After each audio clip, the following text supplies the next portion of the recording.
अस्सलाम वालेकुम दोस्तों, मैं हूं आपका मेज़बान डीजे और आप देख रहे हैं डीजे न्यूज़ इन्फो चैनल। आज 10 जून 2025 इटली यूरोप की जानिब से ताज़ा तरीन और इम्पोर्टेंट्स अपडेट आप लोगों की खिदमत में लेकर हाजिर हुए हैं और उम्मीद करते हैं कि आप सब लोग भी खैर खैरियत से होंगे। जितने भी भाइयों ने चैनल को सब्सक्राइब किया हुआ है उनका तहे दिल से शुक्रिया अदा करते हैं, और जो नए इस टाइम पर चैनल पर आए हैं उनसे यही गुजारिश है कि चैनल को लाजमी तौर पर सब्सक्राइब करें और साथ में दिए गए बेल के ऑप्शन को प्रेस करके ऑल करें ताकि हमारी हर नई आने वाली वीडियो का नोटिफिकेशन आप लोगों तक सबसे पहले पहुंचता रहे। बढ़ते हैं अपनी सबसे पहली अपडेट आप लोगों के साथ शेयर करेंगे, जो कि इटली की शहरियत को 10 साल से कम करके 5 साल का जो रेफरेंडम 8 और 9 जून को होना था वो हो गया है और इसके रिजल्ट भी सामने आ गए हैं और इसके क्या असरात फ्यूचर में होंगे इस पर भी बात करेंगे। सबसे पहले तो ये है कि पॉलिटिकली ये जंग इस वक्त नहीं जीती जा सकती, तो जो लीड चाहिए थी कि 50% से ज़ायद लोग घरों से निकलते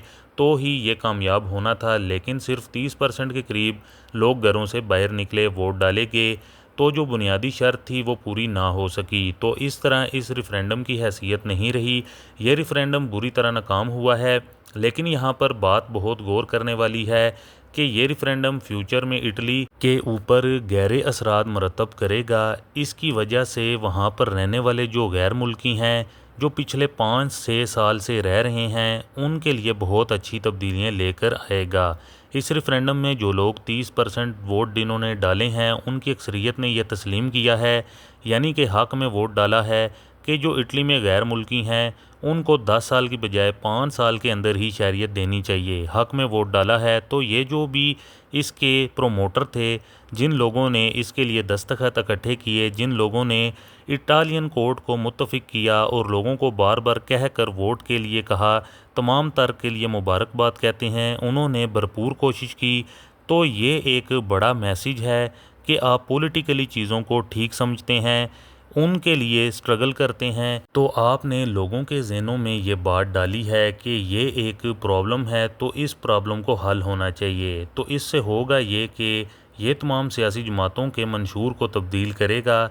इसके अलावा अपनी नेक्स्ट अपडेट देख लेते हैं, आप लोगों के साथ शेयर करेंगे, जो कि इटली के अंदर मोर्टिज रेट के बारे में या फिर जो लोग मोतो अब लेंगे उनके बारे में। तो फ़िलहाल बयान किया जा रहा है कि जो लोग अपनी किस्तें वेरिएबल रेट के ऊपर करवाएंगे उनको आगे जाकर फ़ायदा हासिल हो सकता है। फॉर एग्ज़ाम्पल, अगर आप 80 स्क्वायर मीटर का घर लेते हैं तो उसकी 5 साल की किस्तें करवाते हैं, तो 70% आप लोन लेते हैं, तो अगले 5 सालों के अंदर ही आपको लगभग 8,000 यूरो का फ़ायदा हो सकता है अगर आप लोग अपनी किस्तें वेरिएबल करवाएंगे।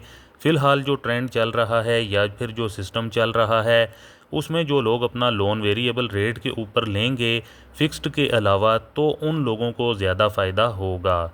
इसके अलावा अपनी नेक्स्ट अपडेट आप लोगों के साथ शेयर करेंगे, जो लोग ईमेल के ज़रिए कुछ प्लेटफॉर्म के ऊपर जो कि अपनी ईमेल को यूज़ करते हैं, तो इन दिनों के अंदर काफ़ी ज़्यादा फ़ेक ईमेल्स आ रही हैं लोगों को, जिसकी वजह से कई लोगों को जो पर्सनल इन्फॉर्मेशन है उसका मिसयूज़ किया जा सकता है।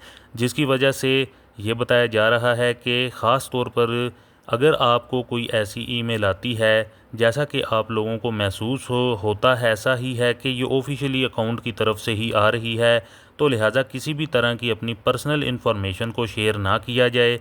इस हवाले से ये भी बताया जा रहा है कि लोग अपनी ईमेल के अंदर जो 2 स्टेप वेरिफिकेशन का सिस्टम है उसको ज़रूर लगा कर रखें, ताकि आगे चलकर आपके साथ किसी भी किस्म की कोई भी जो फ्रॉड या प्रॉब्लम है वो ना हो सके। इसके अलावा अपनी नेक्स्ट अपडेट आप लोगों के साथ शेयर करेंगे, जो कि एक भाई की जानिब से पूछा गया है। तो पूछा ये गया है कि जो इनका कॉन्ट्रैक्ट है, जिस एजेंसी के थ्रू ये काम करते हैं, कॉन्ट्रैक्ट जुलाई तक का इनको दिया गया है और एजेंसी ने इनको ये कहा है कि जो आपकी परमेसो दी सोजोर्नो है उसको ख़त्म हुए तकरीबन अगले महीने साल हो जाना है, जुलाई 2025 के अंदर, यानी कि तो इस वजह से उनको कॉन्ट्रैक्ट भी जुलाई तक का ही दिया गया है।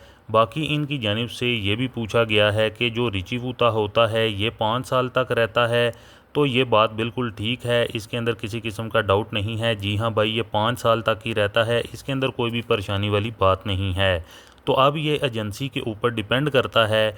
तो यहाँ पर आपको ये बता दें कि कई लोग ऐसे भी हैं इटली के अंदर जिनको अभी तक पहली परमेसो दी सोजोर्नो ही नहीं मिली, जिन्होंने अपनी खाली किटें जमा करवाई हैं, रिची बूते लिए हुए हैं और कई लोगों को तो तकरीबन 1.5 हो चुका है लगातार वो काम कर रहे हैं।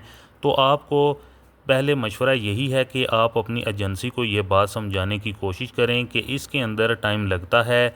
इसके अलावा अपनी नेक्स्ट अपडेट आप लोगों के साथ शेयर करेंगे। अगर आपके मालिक की जानिब से बूस्ता पागा के अंदर जो आपकी सैलरी बनती है उससे ज़्यादा अगर मालिक ने भर दी है तो ये बहुत कम चांस देखे गए हैं कि जितनी सैलरी बनती है मालिक उससे ज़्यादा तनख्वाह देता है।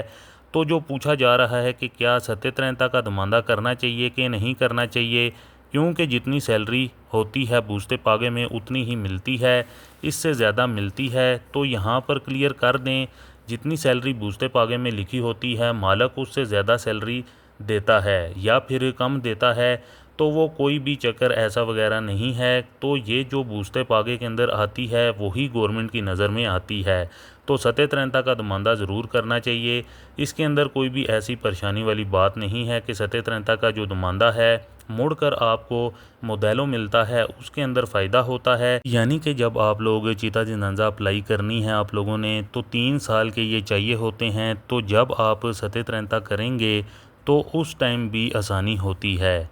इसके अलावा अपनी नेक्स्ट अपडेट आप लोगों के साथ शेयर करेंगे। जो भाइयों के पास कार्ता दी सोजोर्नो है, बहुत सारे लोगों की जानिब से ये सवालात भी पूछा जाता है कि इटली के कार्ता दी सोजोर्नो हमारे पास मौजूद है, अगर किसी बंदे ने जर्मनी के अंदर या फिर फ्रांस के अंदर जाकर काम करना हो तो क्या बंदा कर सकता है। तो जो कार्ता दी सोजोर्नो है क्या बेनिफिट होते हैं, तो यहाँ पर बता दें कि जो कार्ता दी सोजोर्नो है तो इसमें ये नहीं है कि इटली की गवर्नमेंट आपको ये इख्तियार ऑटोमेटिकली दे देती है कि आप लोग यूरोप के अंदर किसी भी कंट्री के अंदर जाकर काम कर सकते हैं, रह सकते हैं। तो ये ऑटोमेटिकली तरीके के साथ इख्तियार नहीं मिलता है। इसके लिए आपको कुछ शराइत होती हैं, उनको पूरा करना पड़ता है। तो सबसे पहले अगर आप घूमने के लिए जा रहे हैं तो जा सकते हैं, 90 डेज़ वहाँ पर जाकर रह सकते हैं, इसमें किसी किस्म का कोई भी आपको इशू वगैरह नहीं आएगा।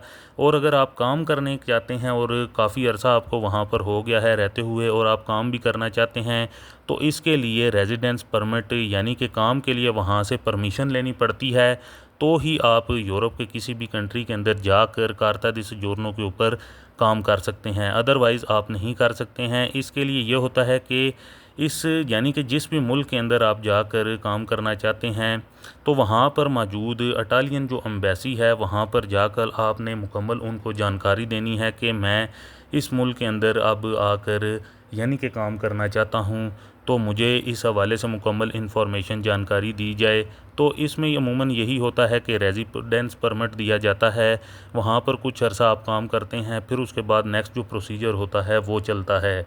तो दोस्तों ये थी कुछ ताज़ा तरीन और इम्पोर्टेंट्स अपडेट आप लोगों की खिदमत में, जो कि आप लोगों के साथ शेयर करना काफ़ी ज़्यादा ज़रूरी था।